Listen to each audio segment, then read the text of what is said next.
आपके पसंदीदा शो भारत की बात में आपका स्वागत है। और आज कोई बात की जाए उससे पहले मैं आपको एक खुशखबरी देना चाहता हूं। देखिए, खुशखबरी यह है कि कल से आपका पसंदीदा चैनल एबीपी न्यूज जो है वो बदलते वक्त से कदमताल करते हुए बहुत बड़े बदलाव के साथ आपके बीच आएगा। खबरों को देखने और समझने का नया नजरिया, नया एक्सपीरियंस साथ लाएगा। बस अब चंद घंटों का इंतजार और है, नजर बनाए रखिए। खैर, खबर आज की यह है कि लगातार 20वें दिन किसान आंदोलन दिल्ली की सीमाओं पर जारी है। इस बीच प्रधानमंत्री मोदी गुजरात के कच्छ में थे और वहां से किसानों को फिर से उन्होंने समझाने की कोशिश की और यह भी ऐलान कर दिया कि विपक्ष ने जो भ्रम फैलाया है, हम उससे जीत कर रहे हैं।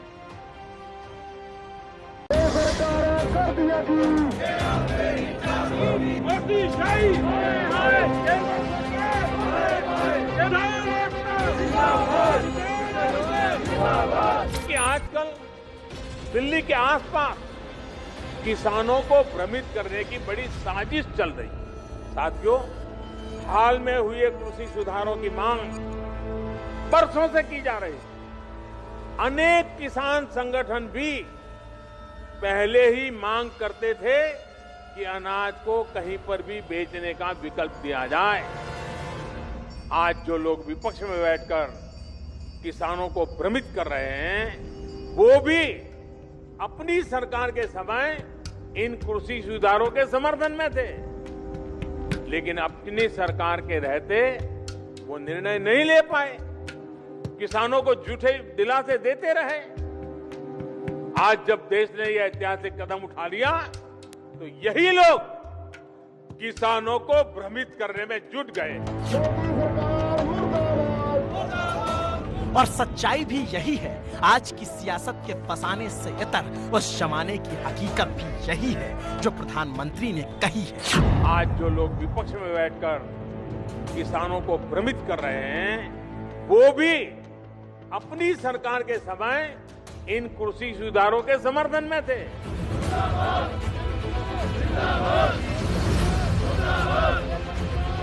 और इस बात से कोई इनकार नहीं कर सकता कि जब आज का विपक्ष गुजरे हुए वक्त में सत्ता में था तो चाहते तो वो भी थे कि किसानों को निजी सेक्टर से जोड़ा जाए, लेकिन आज जब वैसा ही कुछ कानून मोदी सरकार की तरफ से लाया गया तो हंगामा बरफ सा गया।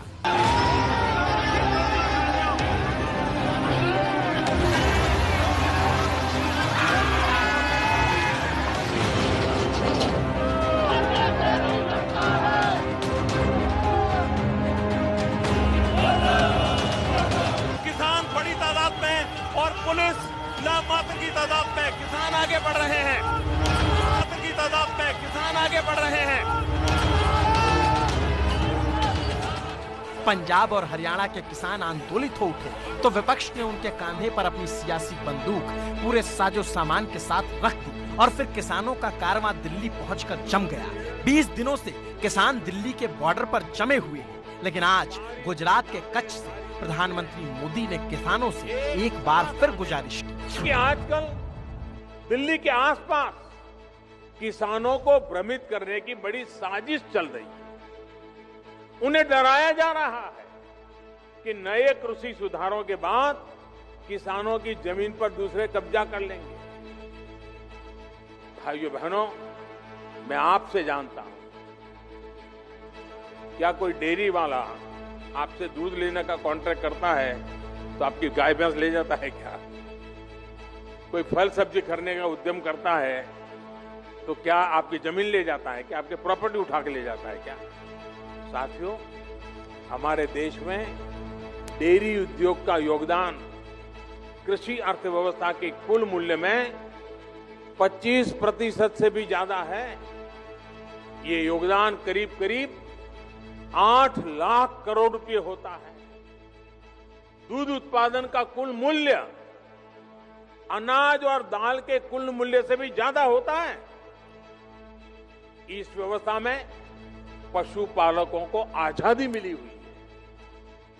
आज देश पूछ रहा है कि ऐसी ही आजादी अनाज और दाल पैदा करने वाले छोटे और सीमांत किसानों को क्यों नहीं मिलनी चाहिए? और ऐसे में उदाहरण भी क्या खूब दिया, क्योंकि कॉन्ट्रैक्ट फार्मिंग के तहत एक चिंता किसानों के बीच उपजाई गई है कि उनकी जमीन गुलामी की जंजीरों में जकड़ जाएगी। अगर वो कॉर्पोरेट कंपनी से कॉन्ट्रैक्ट करके फसल उगाएंगे तो उनकी जमीन से उनका मालिकाना हक चला जाएगा। लेकिन इस पर सवाल पूछते हैं कि क्या कंपनियों को दूध बेचने वाले किसानों की गाय भैंस कभी गिरवी रखी गई, कभी किसी की गुलाम हुई? जवाब आता है नहीं। तो फिर किसानों की जमीन गिरवी होने का सवाल ही नहीं है। यानी साफ है कि कुछ तो भ्रम है जिसे दूर करना जरूरी है, और प्रधानमंत्री मोदी कहते हैं वो भ्रम दूर करके रहेंगे। मैं अपने किसान भाई बहनों से फिर एक बार कह रहा हूं, बार बार दोहराता हूं कि उनकी हर शंका के समाधान के लिए सरकार 24 घंटे तैयार है। किसानों का हित पहले दिन से हमारी सरकार की सर्वोच्च प्राथमिकताओं में से एक रहा। खेती पर किसानों का खर्च कम हो, उन्हें नए नए विकल्प मिले, उनकी आय बढ़े, किसानों की मुश्किलें कम हो, इसके लिए हमने निरंतर काम किया। मुझे विश्वास है हमारी सरकार की ईमानदार नीयत, हमारी सरकार के ईमानदार प्रयास, और जिसको करीब करीब पूरे देश ने आशीर्वाद दिए, देश के हर कोने के किसानों ने आशीर्वाद दिए। मुझे विश्वास है कि किसानों के आशीर्वाद की ये ताकत, देश भर के किसानों के आशीर्वाद की ताकत, जो भ्रम फैलाने वाले लोग हैं, जो राजनीति करने पर तुले हुए लोग हैं, जो किसानों के कंधे पर बंदूकें फोड़ रहे हैं, देश के सारे जागरूक किसान उनको भी परास्त करके रहेंगे।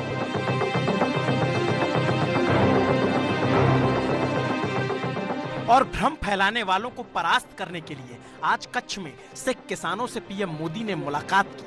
मैसेज यही देने की कोशिश की कि ज्यादा से ज्यादा किसानों तक अपनी बात पहुंचाई जा सके, आंदोलनकारियों को समझाया जा सके, क्योंकि किसानों के आंदोलन से न सिर्फ किसानों को कष्ट हो रहा है बल्कि देश को भी तगड़ा नुकसान हो रहा है। एसोचैम ने किसान आंदोलन पर बड़ी रिपोर्ट दी है। एसोचैम ने बताया है कि किसान आंदोलन से हर रोज 3500 करोड़ रुपए का नुकसान हो रहा है। 20 दिन के आंदोलन में अब तक 70,000 करोड़ रुपयों का नुकसान हो चुका है। एसोचैम ने कहा है कि जल्द ही आंदोलन का हल निकलना चाहिए, लेकिन हल निकलने के बजाय यहाँ तो किसान आंदोलन बढ़ता ही जा रहा है। दिल्ली के आसपास लगातार किसानों की संख्या बढ़ती जा रही है, और तो और सिंघू बॉर्डर पर आज सुबह तनाव जैसी स्थिति भी बन गई। दिल्ली बॉर्डर पर पंजाब के किसानों के आंदोलन का 20वां दिन है। हम सिंघू बॉर्डर पर खड़े हैं। यहाँ पर किसानों की संख्या जो है वो लगातार बढ़ती जा रही है। सिंघू बॉर्डर पर सुबह किसानों के एक नए जत्थे ने सर्विस रोड के जरिए, सर्विस लेन के जरिए कुछ आगे बढ़ने की कोशिश की, क्योंकि पीछे जगह को लेकर के दिक्कत हो रही थी। हमने देखा सुबह कुछ लोग ट्रैक्टर से, काफी लोग आए और उन्होंने आगे बढ़ने की कोशिश की, नारेबाजी भी हुई। थोड़ी देर के लिए लगा कि जैसे हंगामा हो गया है। क्या हुआ? वो कुछ नहीं होया। वो तो हमारे साथी जो जहाँ खड़े हैं हम उसके साथ आन के खड़े हैं, भी कोई कुछ उनको कहे ना। पीछे ज्यादा जंगल खराबी है, वहाँ पैरपुर ज्यादा लिबड़ते है, खराबी है वहाँ, ता करके जहाँ आए हैं हम। पब्लिक ज्यादा है, थोड़ा बैठने के लिए थां बढ़ा रहे थे, और हमारे कोई ऐसा तो नहीं है मकसद भी आगे जाके लड़ाई झगड़ा करें या कुछ करें। लड़ने के लिए तो नहीं आए। ऐसा लग रहा था जैसे सर्विस रोड से आप लोग आगे बढ़ने की कोशिश कर रहे थे, ऐसा लगा। नहीं, ऐसा तो हमने नहीं किया। थोड़ा आए हैं आगे, थोड़ा बड़े जरूर हैं, पर इतना ज्यादा नहीं। मतलब साफ है कि किसानों को जैसे तैसे काबू में किया गया, लेकिन दिल्ली की सीमाओं पर लगातार बढ़ते किसानों ने सरकार के माथे की पेशानियों को चढ़ा दिया है, क्योंकि हर किसी के समझाने के बावजूद किसान अपना आंदोलन खत्म करने को तैयार नहीं है। और दिसंबर के सर्द मौसम में 20 दिन से चल रहे किसान आंदोलन का एक दर्दनाक सच ये भी कि अब तक आंदोलन में शामिल 13 किसानों की मौत हो चुकी है। 20 दिसंबर को किसानों ने उनके लिए श्रद्धांजलि समारोह करने का निर्णय लिया है। आज तक जितना हम दिल्ली आकर आंदोलन लड़ना शुरू किया है, पीछे से बहुत कुछ हुआ, यहाँ तक आते आते आज की इस डेट में पहुंचते पहुंचते हमारे लगभग 13-14 किसान रोज एक किसान की एवरेज आ रही है, शहीद हो रहा है। यानी साफ है कि अब लकीर इस पार और उस पार की ही बची है। लकीर के इस तरफ किसान खड़े हैं तो उस तरफ सरकार। किसान कानूनों को रद्द कराने पर अड़े हैं तो सरकार कह रही है हम संशोधन के लिए तैयार हैं, लेकिन किसान कहते हैं बिना कानून को रद्द किए कोई बात नहीं होगी। बार बार अभी सरकार जो कहती है कि भाई इसको वापस नहीं लेंगे, मैं ये कहता हूँ कि सबसे पहले ये तीनों कानूनों को वापस ले जब किसान बात करने के लिए तैयार होगा। इसकी बात घोषणा सरकार करे कि ये अध्यादेश वापस। ये अध्यादेश जो लिए गए, इन्होंने जो बिल्कुल अध्यादेश जो आए बगैर पूछे किसान के इनको लाए थे, जैसे लाए हैं ऐसे ही इनको वापस लेना चाहिए। तो फिर ऐसी स्थिति में डेडलॉक खत्म कैसे होगा? एक एक कदम हर किसी को पीछे तो लेना ही पड़ेगा, क्योंकि बड़ा सवाल यह है कि सरकार कानून रद्द करने से मना कर चुकी है और किसान बिना उसके मान नहीं रहे, जबकि प्रधानमंत्री मोदी खुद बार बार अपने तरीके से किसानों को समझाने में लगे हुए हैं कि आजकल दिल्ली के आसपास किसानों को भ्रमित करने की बड़ी साजिश चल रही है। साथियों, हाल में हुए कृषि सुधारों की मांग बरसों से की जा रही थी। अनेक किसान संगठन भी पहले ही मांग करते थे कि अनाज को कहीं पर भी बेचने का विकल्प दिया जाए।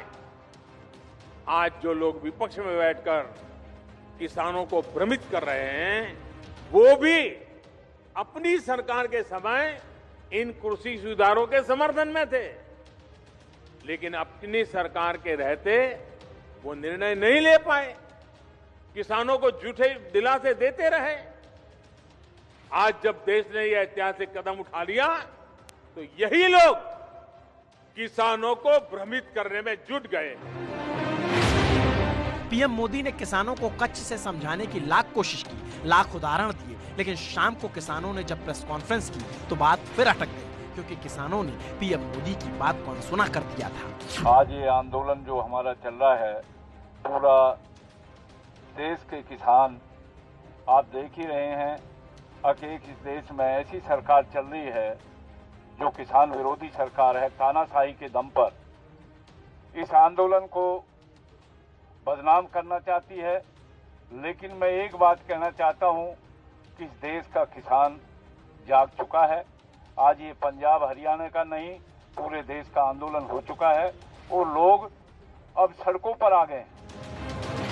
तो फिर ऐसे में चिंता सिर्फ किसानों तक सीमित नहीं रही, क्योंकि आंदोलन में न सिर्फ अन्नदाता सड़कों पर है, बल्कि देश का हजारों करोड़ रुपयों का नुकसान हर रोज होने लगा है। सरकार जल्द से जल्द क्या समाधान निकालती है, इसी पर सबकी नजर टिकी है। यहां आपको बता दें कि कानून रद्द करने के लिए किसान आंदोलन को और बड़ा करने का ऐलान कर चुके हैं और इसके लिए वो सुरों के जरिए अपने आंदोलन में जोश भर रहे हैं। दुनिया में कभी डरा नहीं करते, कदम बढ़ावे आगे पीछे डरा नहीं करते। मुश्किल को आसान करे और सफल हयात बना दे, परिवर्तन करके दुनिया में एक जमात बना दे।